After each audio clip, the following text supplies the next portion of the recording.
I don't remember much before I met the girl I would later marry, but let me recount the things I can remember. We had two sets of grandparents, of course, that's normal. They both lived on farms, and they were some distance from the Twin Cities, so I didn't see them very often. One memory I do have of the grandparents is when my Uncle Harold died in World War II.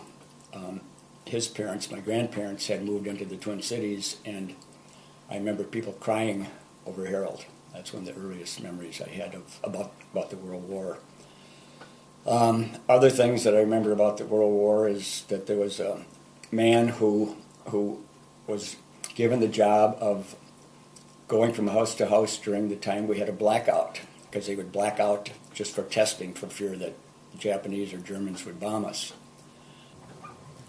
One thing I recall about the Second World War is that we were supposed to save a lot of things like foil, aluminum foil, and my brother Larry and I would say we were saving lead for liner. That was our Uncle Einer.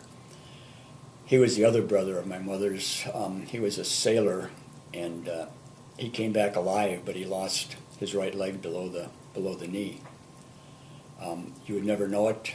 He's still alive and well, and he said he would have rather lost both legs than one arm. We had one family in the neighborhood with 7 children. The father had deserted them, and the mother was raising the children on her own, on welfare. But that wasn't the hardest thing about it. They had no central heat and no electricity. And this was St. Paul, Minnesota, where we'd see 30 below in the winter.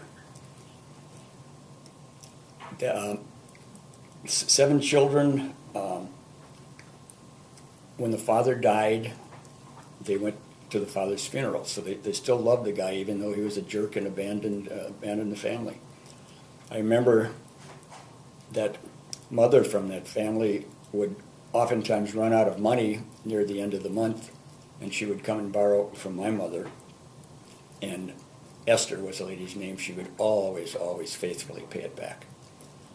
She must have been a saint.